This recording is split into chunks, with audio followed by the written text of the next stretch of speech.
Hi everybody, I'm Vulcan. Today I have Soundcore Liberty 4 Pro headphones and I'm going to tell you how can you easily charge your headphones using your phone.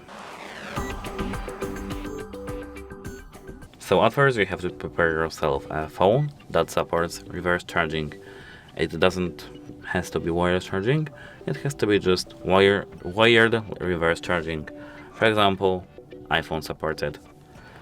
Apart from that, we have to prepare ourselves a USB Type-C cable, and the first process is that we have to plug this cable into our charging port in our phone. Now we have to plug our cable into our headphones at the back, and as you can see, our headphones are now charging and working. That's it. Hope it helps you, and goodbye.